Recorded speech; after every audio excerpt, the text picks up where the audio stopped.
What's going on, everybody? Welcome to the Notorious HFL podcast, and I'm your host, Aaron Lohman, in real life, the Notorious HFL on podcasting, and Huge Fat Loser on all other social media platforms.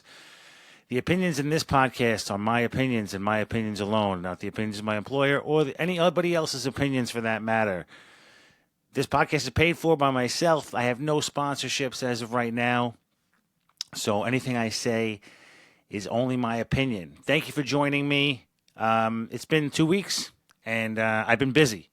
For those of you guys who haven't been paying attention, who live in the dark, I started another company. It's a high-protein salad dressing and dip mix company called Diesel's Kitchen, and it's a really great thing that I started. I love it.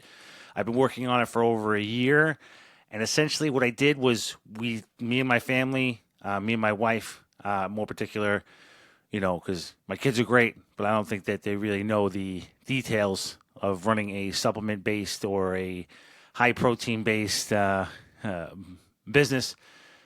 We sat down about a year ago and we had this brainstorm where we're like, hey, listen, how come they don't have any high protein like salad dressing? All salad dressing has a lot of calories in it, has a lot of fat in it, and and those measurements on those labels are for a very, very small amount of dressing, and also to add protein, because to add 30 to 50 grams of protein to a salad sometimes can get monotonous, especially if you're on any type of weight loss medication where you feel constantly full. It's a lot easier to get it in a dressing than it would be to get into a form of dense protein like chicken or steak or whatever it may have you. So we immediately started getting to work. We tried a bunch of different flavorless whey proteins, and we found the one that we really liked that was made in America. That was one of our main things. We wanted this product to be American made on American dairy farms. There are so many farms in America that don't get used. And a lot of the supplement industry, for those of you who don't know, they cut corners in every way possible. And a lot of their things, even companies that are like, yeah, America, they have their shit flown in from overseas, from China and other places. And then they may assemble the ingredients in America, but they're not made with American ingredients because guess what? American ingredients are expensive, okay? Because of the quality control that we have here, as opposed to places where they get them, wherever they might get them. So I wanted it to be made in America. I knew that, hey, it might cost a little bit more money, but thankfully, I have a job, and I have a job where I'm not relying on this specific business to rule my pockets. I have I don't want to say a moral obligation, just something that I want to do. I want to support this country. I want to support American dairy farmers. I want to support Americans, and I wanted to put out an American-made product. So we found an American dairy farmer who we partnered with, but this is where we source our whey protein from, and we got to work. We started working on various recipes, and we came up with some that like I said, it was a painstaking process. It took about a year. I want to say the first 6 to 7 months was literally just like research and development. We were just trying different flavors, adding different spices, trying to come up with something that would be really good. And we made these over and over and over and over again. Sometimes me and my wife would get into little arguments about it too. I'd be like, I already ate this 100 times. It's good. It's great. People are gonna love it. But we just had to make sure that it was right. And if you tried them out there, I could tell you right now that they are right. We have a bunch of flavors. We have the dill pickle. We have the taco. We have the strawberry, which is honestly amazing because it's not just like it is strawberry, but it's like a strawberry herb vinaigrette that really, really, really tastes amazing on the salad or even as a dip. We have the spicy sriracha, which is very spicy. We might actually discontinue that one because it was very spicy. And I like spicy, but a lot of people out there, especially if you're buying it out in the Midwest or something, where they think ketchup is spicy, just kidding. They're not going to find that too pleasing. Then we have the bacon ranch, absolute banger. Then we have the maple bourbon barbecue, absolute banger.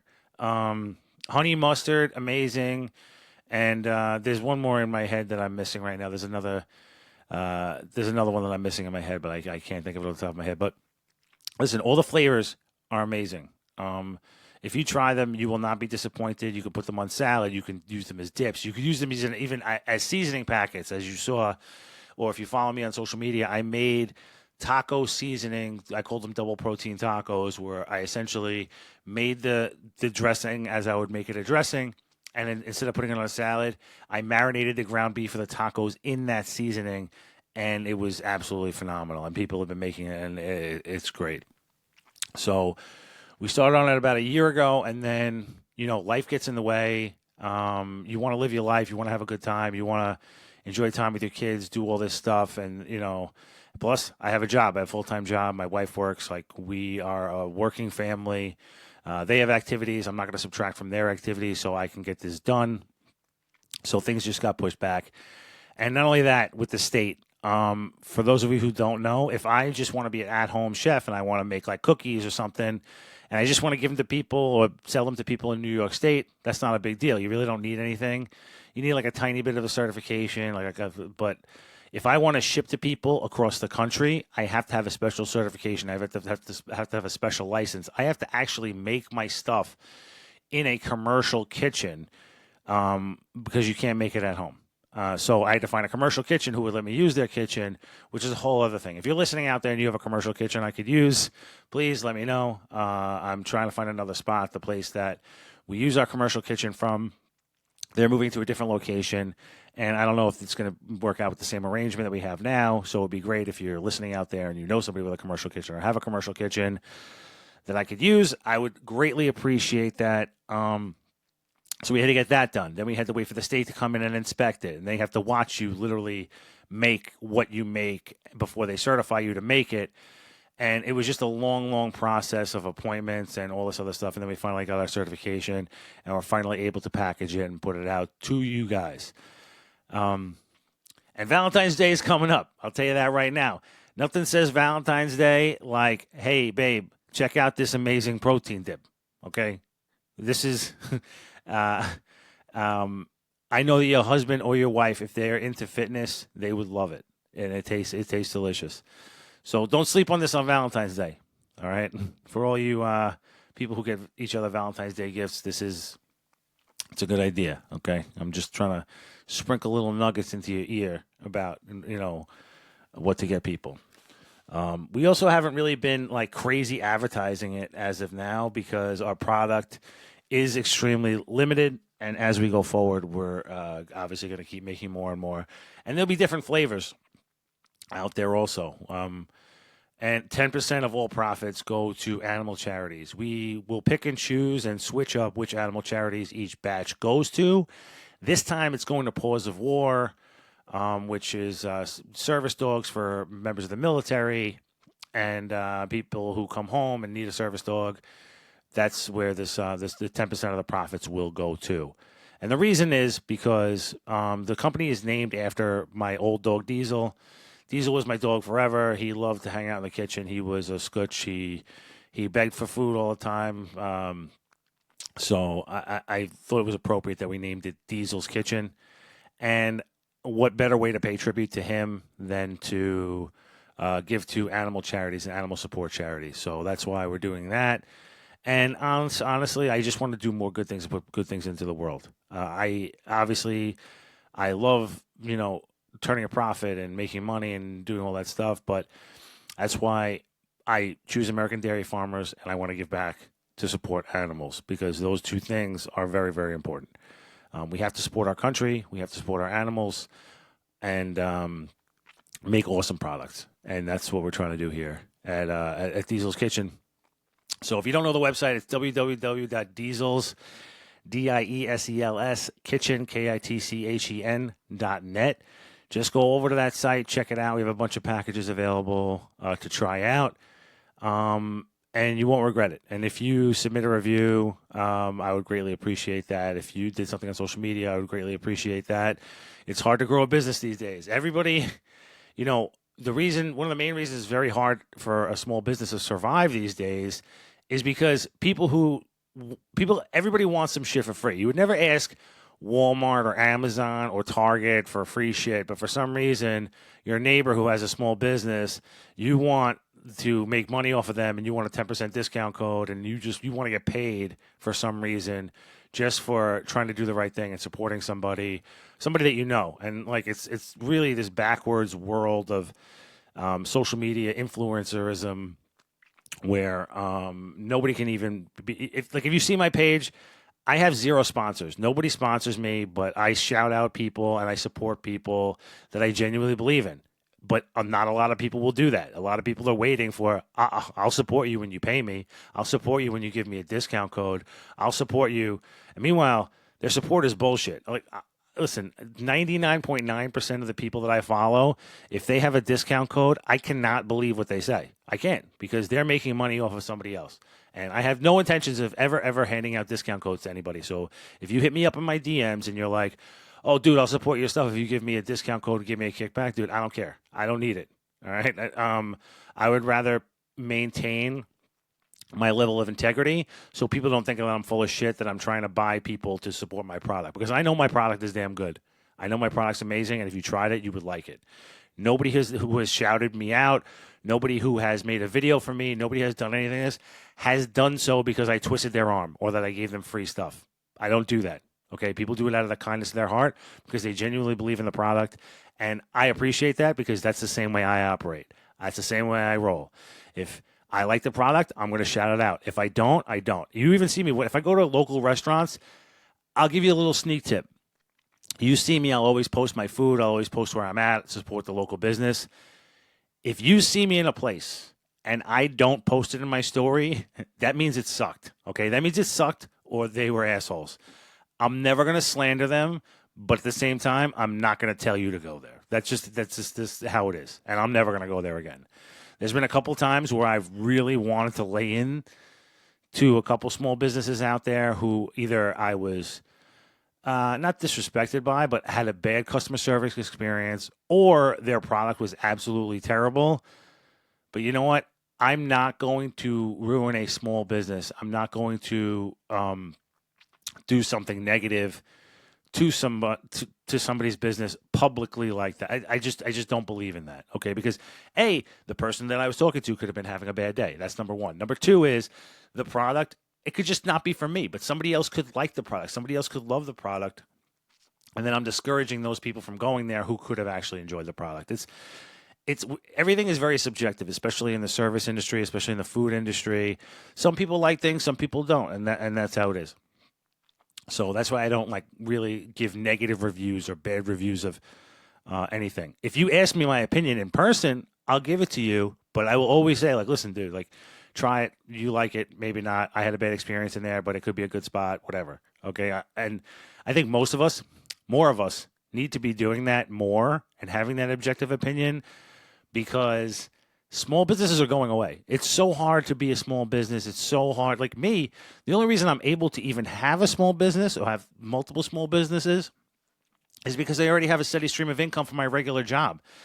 Most people who have small businesses out there, that's their only source of income, and they really rely on that. And I don't know how they do it. I have no idea how they do it, because it is difficult out there, even for me who has capital to invest in my own business. Because it's rough. Everybody wants something for free. Everybody wants a handout. Everybody's up creeping in your DMs like, yo, bro, this is great. Where do I get one? Then you tell them where they get it. Do they buy one? Never. Okay, they put that stuff in your comments because they're looking for you to DM them and be like, yo, dude, I'll hook you up. No, bro, I'm not doing that. All right, and go to another page. If you're looking for somebody to hook you up, somebody to give you free shit, go to another page. Okay. The audacity that some people have out there to never, ever support you but to ask for free things is nuts, okay? And shout out to any small business that is able to set that boundary with people and be like, no, I'm not handing out free stuff for absolutely no reason. Listen, if you show me support over and over and over again, I have sent people things. I have hooked people up with stuff. But that's because they're a repeat customer and they're coming back and they support me on a consistent basis. I'm not going to beg you for your support when I have no idea what the back end of that is even going to look like. Let's say I sent you a free shirt, right? I'm like, oh, you know what? I'm going to send this guy a free shirt. You never post it. You never talk about it. You never repost my stuff. You never do anything. That was a negative investment for me. Okay. That's not helping anybody or doing anything for me at all. Okay. Not only that, I don't even know you at all. You know what I mean? Like it doesn't work out that way. So stop asking stop asking anybody for free shit. And of course, the law enforcement community and first responder community is probably the absolute worst when it comes to asking for handouts and asking free shit. I could easily look up what it is that you make every year, okay? And then you're online asking somebody whose primary business is a small business that's barely getting by for a fucking discount, and you're making 5 times the money that they're making. I want you to think about that. Meanwhile, they're the people who support your kid's Little League team. You're running around looking for sponsors. They sponsor your kid's Little League team. They help buy the uniforms, and then you're turning around asking them for a discount just because of what you do for work. All right? Absolutely not. I refuse to do that. Same thing with my friends. My friends have a business. They're putting their effort and energy and money into this business. I would never dare ask for something for free or for a discount from them, ever. Okay, if anything, I'm going to pay more money. If there's a possible way that I could pay more money for the product, I'm going to do it. I'm going to buy extra shit that I don't fucking need because I want to support that person. I want them to succeed. I want them to do good with their business so they can expand it and do more and do better. Unfortunately, we have this thing wired into our brains where we see somebody who has a small business and we think that just because we know them, we're entitled to free shit, or we're entitled to I don't know what it is about it, or we see ourselves as equals. Oh, I grew up with this guy, so we're like the same thing. So he like, no, dude, like that person has a business. That person has a business to run, and unfortunately, in small business, what's sad is a lot of them don't set these boundaries with the people that they have, and they feel like they have to keep giving and giving and giving and giving. And then that is what winds up taking them down because they're giving away too much stuff. They're trying to get their name out there. They're trying to advertise. They're relying on you, the people that they know, to help them spread the word by giving you free stuff. And then you never turn around and help them. You never turn around and support them. You never turn around and post their stuff on social media. And then they're spending money, and then you're like, it's just a zero return on investment. Same thing when it comes to ambassadors and all this other stuff. I've been an ambassador for a company. Okay, I have. All right. One of the biggest mistakes I probably ever made. I was very young at the time, very new coming into this world. And you know what? Becoming a brand ambassador, it made me feel cool. When somebody reached out to me and was like, hey, listen, we want you to be a brand ambassador for this company, I was like, wow, holy shit. Wow, I guess I'm on the right track. This made me feel good. It made me feel like I matter to somebody. You know what I'm saying? So I jumped at it. I'm like, I'm going to do this. But it was very, very quickly that I realized that the whole fucking thing is a scam. Okay, the whole brand ambassador thing is a gigantic scam. And I'm going to explain to you why it's a scam. And if you listen to, I've listened to podcasts of people who have a brand ambassador program, and they will tell you the reality of exactly how it actually works. Okay, so this is how it works. They recruit micro influencers or people who they aren't going to have to pay that much money to go out and make their business for them. So they're going to give you a 10, 15, 20% discount code. Then you're going to go out there and you're going to recruit people to buy this product. Now, most of these companies don't even monitor how these brand ambassadors are going out and trying to pull people into their business. Most of the time, they're doing it in the shadiest way possible, trying to sell products that these people don't even need, sell products that don't even fucking work, and a whole bunch of other stuff. Okay? So then they're out there doing that just to make more money so you give them 10% back on whatever it is that they're making. Okay? But in the reality, these people don't care nearly as much about the money that they're making as feeling special to be part of a group. That's what it's about. So you, as the company person, what you're doing by giving them that 10% discount code, and this is the biggest scam out of the whole thing, because not only are you making money off of this person, by going out there and recruiting, you're making money off of this person because you know that since you just gave them a 10% discount code and you made them feel special, you have just created a long-term customer for life. You are showing them a little bit of gratitude, and in return, these people, what most of them do is they show you 100% cult-like loyalty, and they are never going to buy from anybody else. They're just going to continuously buy every single product that you have over and over and over and over again because you made them just feel that little bit special. Okay, that's what that is. So if you are a brand ambassador and if you have been pulled into this, realize what is really going on here. You are being played by a multi-million-dollar corporation, okay, that made you feel a tiny bit special, okay, and they're going to write you off as an employee for whatever it is they give you for your undeniable loyalty to that company. They are not creating, workers as much as they are creating customers for life. They're trying to hook you in so you are their customer for life. Think about it. If a small company or medium-sized company goes out and they recruit 1,000 brand ambassadors, right? 1,000 brand ambassadors who are going to spend $200 a month, okay? $200 a month times 1,000 is $200,000 a month. $200,000 a month that they are going to make off of 1,000 brand ambassadors. That should be eye-opening to you on what is really going on in the supplement industry when it comes down to creating brand ambassadors. Just so you know, okay? That's the reality of it. And I can go out and I can decide to myself, hey, I'm going to make you a brand ambassador for Diesel's Kitchen or Comfort Kills. But I don't want to do that to you. I don't want to trick you and fool you into supporting my company. I want genuine support because you want to support me. I have a shirt that says self-sponsored. I am self-sponsored. I have a career. I have a job. I'm not looking to rip you off. That's why every single thing that I make, whether it be Diesel's Kitchen, whether it be Comfort Kills, whether it be my books, anything, is reasonably priced to help you. Okay? Nothing is outrageously priced where I'm trying to mark up the profit to a crazy standard because pre-workout in general probably costs about $7 to make. Okay? If I wanted to make a pre-workout right now, I can probably go out and make a pre-workout for about $7 and sell it to you for $50. Okay? That's the reality of it. Same thing. If I wanted to cheap out and buy foreign ingredients and foreign protein for my products, I could probably make way higher of a profit than what I'm making right now. But I'm not going to do that because what matters to me is the highest quality American protein that I could possibly find because it's made in America by Americans, okay?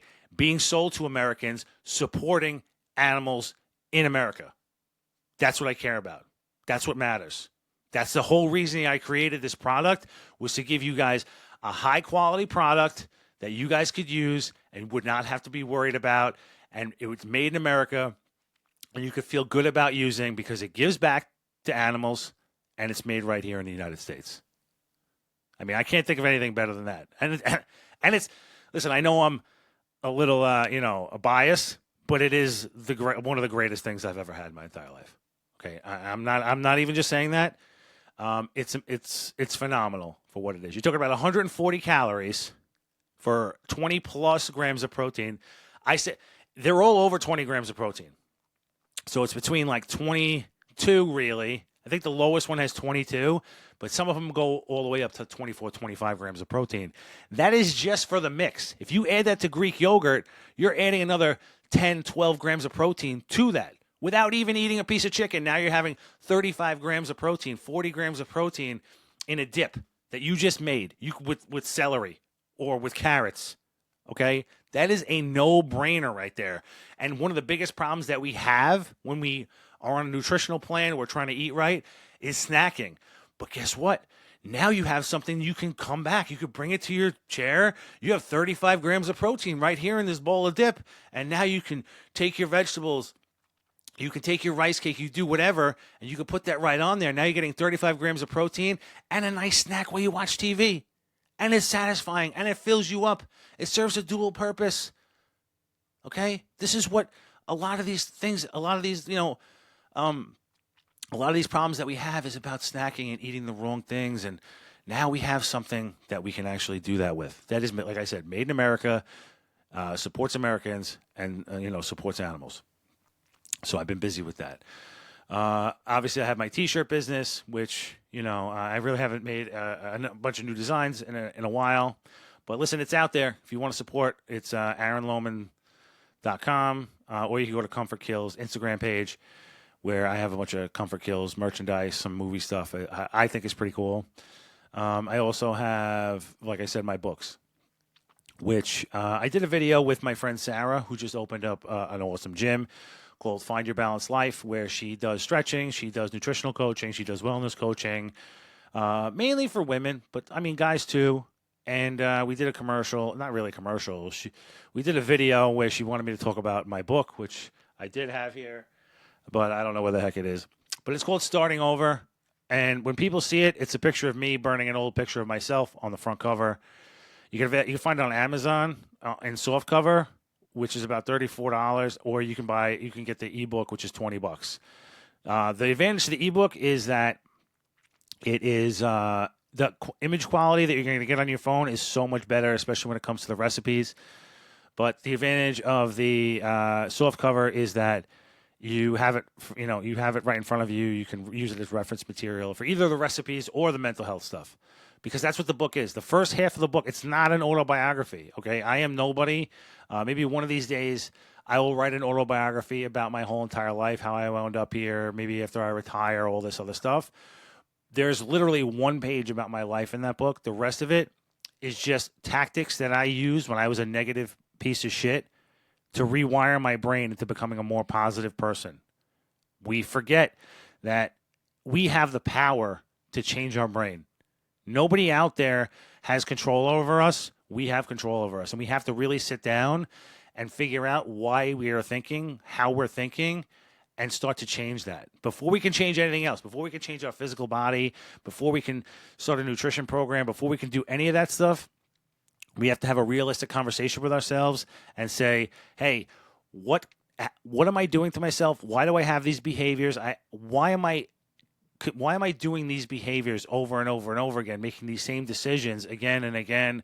We have to break that. We have to break out of it. And then eventually, you will start controlling other things that you can control. But the first, it starts with your thoughts. You have to realize that you have control of your thoughts. Then it moves on to, I can control my nutrition. I can control how I exercise. I can control those things. And that's why the second half of the book is 30 amazing recipes that are healthy. And listen, they're all bangers. They're all bangers of recipes. I'm also working on a new book, which shall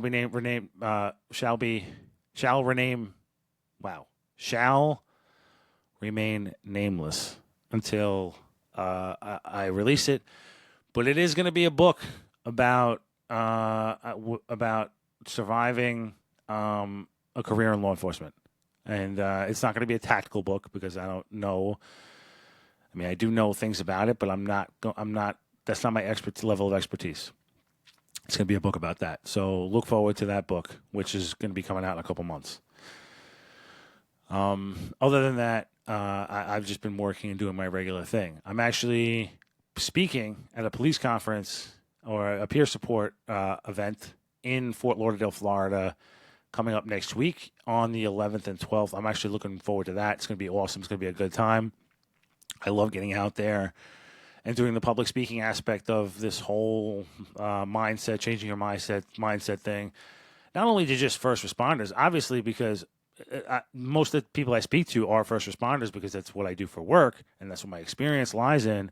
But people, a lot of it is just applicable across the board. No matter what industry that you work in, a lot of the things that I talk about are applicable to everything. Not making work your life, finding a proper work-life balance, realizing that you have control over your behavior, your actions, things like that. And, our habits, the habits that we create, the excuses that we make in our brain, it applies to business and obviously becoming living a life as a first responder.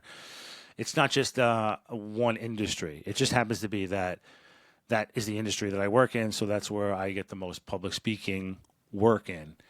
But if you ever need me to want me to come speak, please hit me up. I'd be glad to put something together for you and talk to the people that you work with about whatever it is. Because too often we get caught in this cycle of work, work, work, work, work. Not only just like, you know, we place too much value on what it is that we do for money, and because, you know, it's like that quote from Fight Club, right? We spend so much time working so we can afford to buy shit to impress people we don't like, to buy shit we don't need to impress people we don't like, and then we wind up trapped. And that happens to a lot of us, and we get caught in this cycle. But you have to, learn how to break out of that, and that applies to anybody in every industry of life. Because you have a family, you have kids, your kids are watching this stuff, they're seeing how you react. Now, I want you to think about this from this perspective, right? You might think that you're doing the right thing. I'm working hard to provide a life for my kids, but your kids see how miserable you are. Your kids see how you treat work. Your kids are going to fall into those same habits. Do you want your kids to live that same quality of life and have the same emotions towards their career that you do? I don't think that you do. If you hate it, right? I mean, if you love it, great, and then by all means. But you shouldn't want that for them if you don't like what you're doing and whatever else. So you have to remember to take that a back seat to that, And then also something I wanted to talk about work related stuff is there's this rumor going around that my agency, the NYPD, for those of you who don't know where I work, is considering dropping the 60 credit college requirement. This is just a rumor, okay? This is something I heard from somebody, nobody important, that they're considering dropping this, right? And I've had discussions with people about this over the last couple weeks or so, and some people are all about it, but some people are really like, oh, they're really lowering the standards. Okay, first of all, I'm going to tell you this shit right now. There is this thing called socioeconomic privilege, okay? For those of you who are listening to this, all right? You want to call it, some people call it white privilege, okay? That exists too. Whether you think it does or it doesn't, I could have a whole conversation with you on how white privilege exists. But anyway, socioeconomic privilege is where people have the ability to go to school, to get those 60 college credits, because maybe they have a better support system at home. Maybe they have, they have the ability to stay home. They have the ability to go to college, where not everybody has the ability to go to college, not only just monetarily, but for time-wise. A lot of people, they come from impoverished backgrounds. Now, they are taught because maybe they're first or second generation immigrants to this country, or maybe they just grew up poor. Maybe they grew up in a house with a single mom or a single dad or whatever it might be, and they're not used to having money. So their first step, once they turn, I'm going to say 18, but I've had jobs since I was, 13 years old, okay? They're expected to work, and they're expected to make money. And that's what they know. And then they are working because they have to afford to be able to survive. They cannot afford what college costs, okay, to get those 60 college credits. All they know is about work, okay? That's all they know. That's all they can do. They can't take the time off to do college. They can't take the additional time to do college, right? Because now they have a career. They're working wherever it is that they're working. Maybe they're working at a family-owned local business, and they're working around the clock, and now they have no time to do that. Not only that don't they have time, they also don't have the finances to get those 60 college credits, okay? So you could say, oh, well, then they could join the military and get military. That's not always possible either. And some people have tried and not gotten into the military for whatever various reason, but they can still have a career in law enforcement. And that's where this comes in. The people who are out there, who are working hard already, who are just looking for a better quality of life and a better job through becoming a first responder. I think you have a lot of people out there who want to and can do this job and do it well, who just don't have the socioeconomic background or privilege to do it, which is why it's super important. I think I've always said my biggest thing is I would love to see, the college requirement dropped. But I would also love to see the hiring age raised because too many 18-year-olds get, 18-year-olds, too many 21-year-olds get this job as a first responder, and it's their first job, and their dad was a cop, and they don't know anything else but the stories that their father told them when they got home from work, which are probably super embellished or super negative also. I was in the locker room once, and I always tell this story usually when I teach young recruits or when I teach people. I'm in the locker room, which is in the academy gym, and I'm changing to go work out. And I overhear two recruits, I mean brand new, 3 months on, gray shirt, not even in uniform, and they tell me this story. Well, they don't tell me this story. They're telling each other. I hear one of them tell the other one, yo, bro, job's dead. Job's dead. You have 3 months on in a gray uniform in a controlled academy, and one of them is telling the other one that the job is dead, and then they're talking in agreement. Where do you think that they heard that from? They didn't get it from their academy instructor. They didn't get it from somebody else in the academy. I guarantee you that those two had relatives and family members on the job who told that to them ad nauseum. Now they come in here, have 3 months on the job, already think that.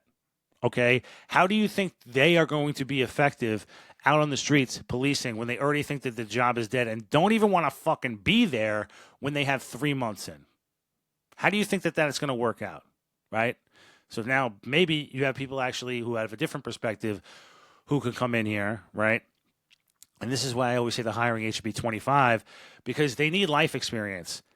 The best cops that I've worked with in my entire career, and I have 18 and a half years on, okay, have been people who have had life experience before they decided to take the job as a cop. The ones who have the hardest time are the ones whose parent was a cop, okay, whose brother's a cop, whose whole entire family is cops. They decide at 7 years old that they want to become a cop, so that's their whole identity already. Then they decided to go to college for criminal justice.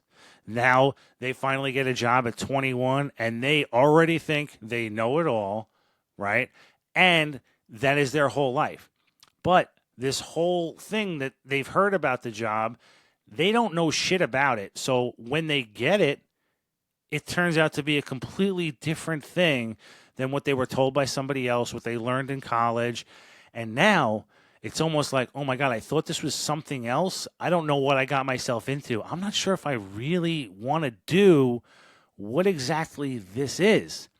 But since they've already built it up so much in their brain that this is who they were supposed to be, and this was their quote unquote calling, which is another thing. I'll go back to that. Now they have this identity crisis. Who the hell am I? Am I supposed to be doing this? I have to stick it out because I have built this in my mind as this is who I am. Not that this is just a job. And it is just a job. You could choose your job and choose your career a million fucking times. When I was a child, I wanted to be a race car driver. Did I ever get behind the wheel of a race car? No, not one time, okay? I thought that was my identity. You change it. You could change it as an adult, too. No matter how much time or effort you've invested into it, you can change it. And you have to for your mental health. Otherwise, you're going to become one of these people who gets onto this job and they just become so fucking miserable and angry at everybody else and everything else because of decisions that they made when they didn't want to be there. If you don't want to be here, please leave. Go do something else. But the reality of this shit that you complain about, oh, the job sucks, all this shit, blah, blah, blah, blah, blah. The reason that you don't leave is because it really doesn't suck that much. And you're talking to somebody who's been fucked over a lot. But you know what? I don't leave because we get paid pretty damn good money. I have a pretty good quality of life here. And that's the actual real reality of it. We get paid very, very well for somebody who will come in and get 60 credits in fucking gym class or right out of the military, as opposed to other society, like the rest of society, where the average salary is around $58,000 or some shit like that. Don't quote me on that. It's actually might be lower than that, is what the median salary is. Okay, and we get paid well over twice that to walk in the door. Okay, with 60 college credits. because we passed a civil service exam and a basic background check. I would just like to put that in perspective for you. Okay? So, but what we're missing here is the immaturity piece, and the people who build this up in their mind and they get to be 21 and they become a cop, they don't know anything else. People who I've worked with who have been the best cops have come from professions that actually sucked. Okay, you did constructions. I was a landscaper. Okay, I worked plenty of shitty jobs before I became a cop. I was at Bounce. Oh my God, I did a bunch of horrible jobs, annoying jobs before I became a cop. So that now, yeah, there are things that suck about this job, sure. But I worked a real job before this. I worked real jobs before this. And people who I talk to who've worked real jobs before they got this job understand that essentially, comparatively, this is a fucking joke. It's a joke, okay? It's a little bit more difficult if you want to do police work, let's say, and people are holding you back from doing it and like all this oversight and all this other stuff. But if you just want a job, you just want to do your job, okay? The job that you are supposed to do. Now, I'm not talking about any extra credit or any extracurriculars and be a superhero super cop, which has its own problems, okay? Because I thought I was one of those too, okay? But if you just want to be a cop and do your job, dude, like this job is not that insane or that crazy or, I hate to break it to you if you're listening to this, that dangerous, okay? Go look up the top 10 most dangerous professions. Police officer is at the very fucking bottom, if on that list at all, okay? So let's just put that into perspective. Even, I know I talk about suicide a lot because that's what I do for work. This year was the first year that I've seen, because in 2019 when all these suicide things started, it was up over 244 suicides, I believe, 250-something suicides. This year, in 2024, it was 114 suicides, or 100 and whatever. But whatever it was, when you did the math, okay, 800,000 law enforcement officers and 100 and whatever suicides, the suicide rate amongst law enforcement people was actually less than the general population. Look it up. Okay, do the math on your own. All right, and that doesn't mean that we shouldn't, that we shouldn't talk about it, that we shouldn't address it, that we shouldn't do all this stuff. But I'm just putting out to you the reality of what this is, and why do I think it's lower? Is because we have more resources than anybody else. We're continuously talking about this, about helping each other and doing this stuff, and it wasn't always like that. In 2019 was really like the boiling point of everything, and it really lit the fire under a lot of people to start talking about this, start caring about these things. But now, because we're doing that work, that's why it is so much lower than it was, okay? And, that's the reality of it, and that's the truth. Could it go back up? Sure, it could go back up, of course. The two top cop killers, as I always say, are cardiovascular disease and suicide. Everything else falls underneath that. The shootings, the car accidents, all that stuff, disease falls underneath that. Okay. So for that type of job where it's really not that dangerous, I mean, is it more dangerous than, I don't know, fucking being a teacher? Maybe. Sure, it's more dangerous than that. All right. But I think like the number one, like most dangerous profession actually is like a logger or like something like that. It was something crazy. I don't have my phone on me, so I can't really look it up. But look it up. Look up the most dangerous professions, law enforcement, and it's not biased. All right, they left us off because they don't like us and they don't want to say it. No, dude, that's the reality of it. Like, there's no agenda out there to say that your job's not as dangerous. Okay, like it's like literally the amount of people that die doing work on that job per capita, like versus the amount of people that do that job. It's literally just simple math. Okay, and anybody can do it. So to get paid what we get paid is great. But and to have that perspective, you really need to have done something else outside this job, and like a really shitty job or a couple shitty jobs, and get this job. And you're like, man, one of my friends, Billy, man, we talk all the time about like the attitudes of cops and how they treat this job or how they talk about things. And we laugh because both of us had shitty jobs before this. And we're like, dude, these guys, they have no clue. They have no clue what it's like to work a real job, a lot of them, and have no perspective. Or they lose their perspective. Maybe they did work a shitty job, but they don't think about that quite often, and they lose that perspective because of a lot of times the privilege that we have, the mindset that we have, that we're entitled and that we should have certain things, which is why we get into so much financial trouble, right? Because we know how much money we make or how much money we're going to make, essentially. But we think that because we're first responders or because we're cops, we deserve to have certain things. So we buy things we think that we deserve even when we can't afford them, like giant houses on Long Island or giant houses in Westchester County that are well above our price range, or Range Rovers or fucking Cybertrucks and shit. Now we're spending all that money on that, and because we think that we deserve it because of what we do for work. Like, we think that money is just going to magically come rain down from the heavens because of what we do for work. Like, no, dude. Like, we know what we get paid. Live within your means. All right? This is the same issue that a lot of other professions have it too, but the entitlement factor that we have in first responders is pretty big. Oh yeah, one of the I want to go back and circle back on the whole calling thing. Okay, I made a Instagram post about this job not being a calling, quote unquote, and I 100% believe that this job is not a calling. And if you know the definition of calling, first of all, people think that it just means something that I was born to do, which is bullshit in itself, because it's not. That's insane.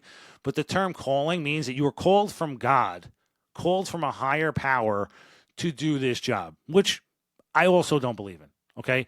Because there's no way that the God that I believe in, okay, and maybe I grew up a little bit different than anybody, would want me to be a miserable piece of shit, abusing my family, treating everybody like garbage, because I was meant to be a cop and I was meant to be the most burned out, miserable person ever because I absolutely hate it. But God called me to do this job, and this is what I have to do at all costs, even though I'm not spending time with my family, and I'm actually making the world a worse place because I'm going to send out my kids into the world who were abused by me emotionally, and they're going to become pieces of shit and probably criminals too. Like, listen, there's a cycle of shit here, all right?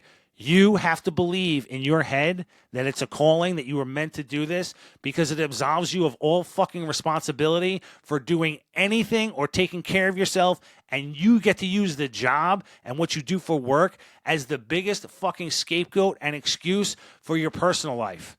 That's why you call it a calling. That's why you are saying, this is what I was called to do. This is what I have to do. This is my identity. This is who I am. So therefore, because this is my identity and this is who I am, everybody around me needs to understand that this comes first and you come next.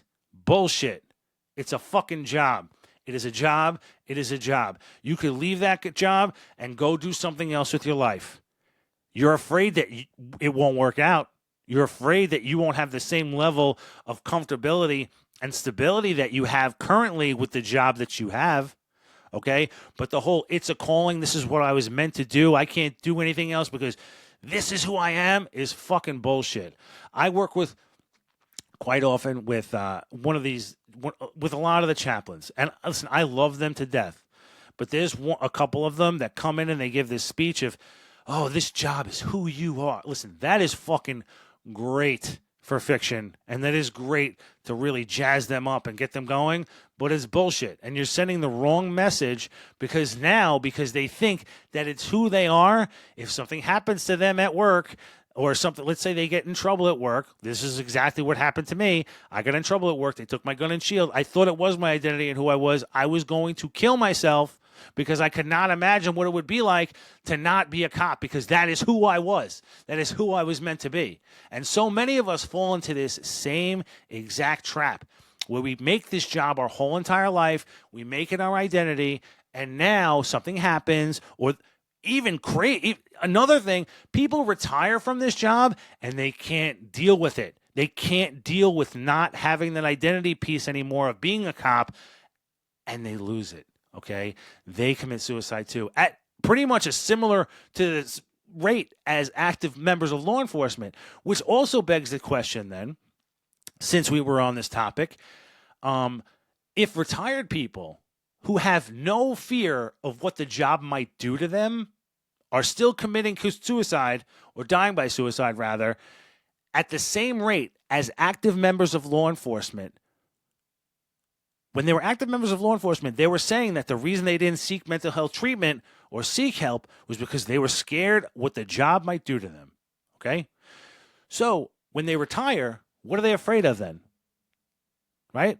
Because they don't have the job there looking over their shoulder if they're going to go see a mental health counselor. It's because I personally believe that whole narrative of the job's going to get me bullshit is a fucking excuse, once again, for not seeking mental health treatment. Because you're bigger than the job, okay? When you retire, you have that same attitude. It's because you know what we're afraid of?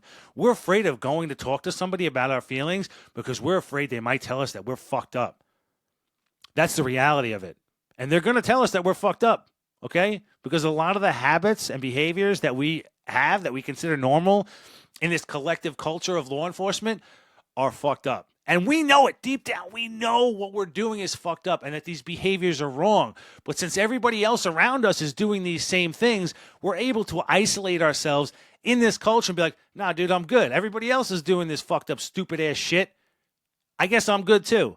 But if you go seek a mental health counselor, they're going to tell you that you're fucked up. And you're afraid that they're going to tell you that. And this is why a lot of people who do go seek mental health counseling, they go to one session and they're done. Because the second somebody has something negative to say or how they should fix or correct their life, they quit and they give up.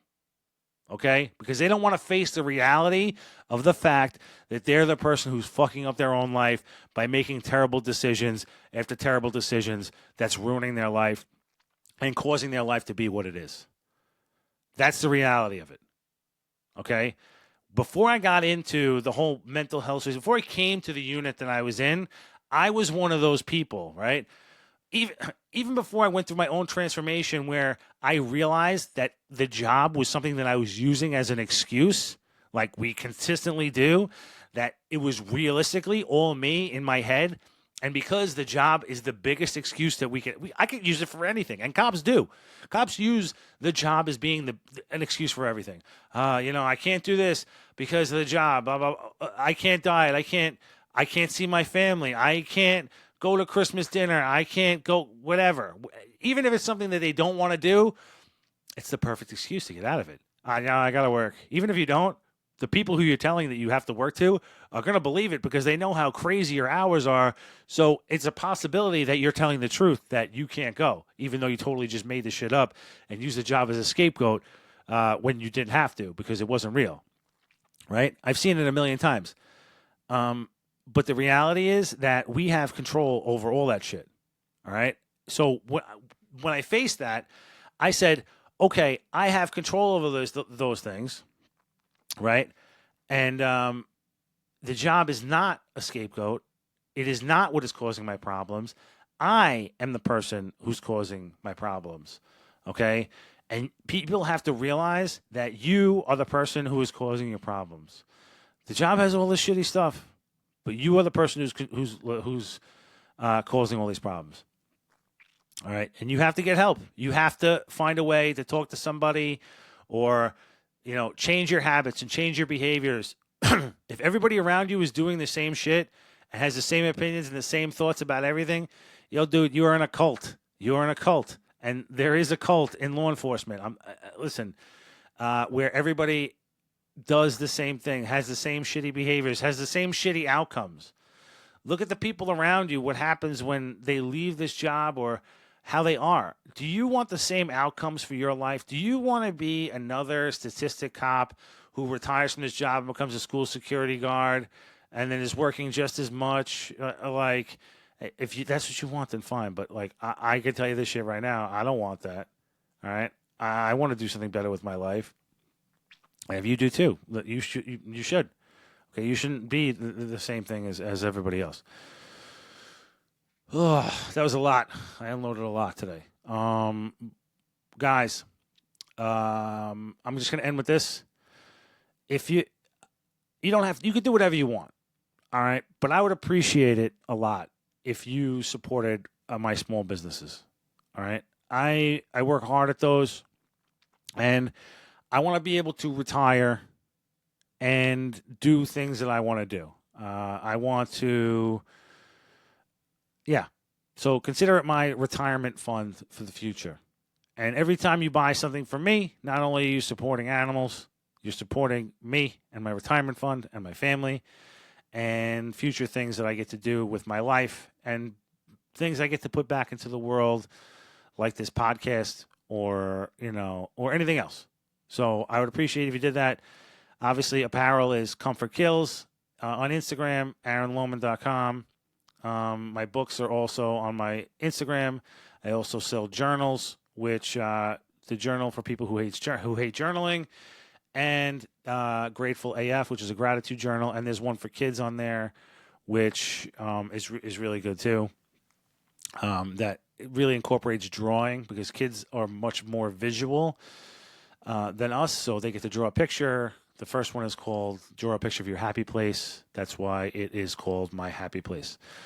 And also, obviously, my book I talked about earlier, Starting Over. And the last thing is Diesel's Kitchen. American-made salad dressings. Valentine's Day is coming up. There is nothing better to get your partner or significant other than some high-protein salad dressings and dips on Valentine's Day. All right? If I got that, I would be ecstatic. I'd be through the moon. Ain't nothing like getting gains on Valentine's Day. Absolutely delicious dressing and dip mixes. High protein, over 20 grams of American-made whey protein in each one. You'll love them. They're delicious. You can't go wrong. All right, guys. Love you guys. Have a great week. Have a great life. All right. If you guys need anything, I'm always out there. Very easy person to get in contact with. Peace.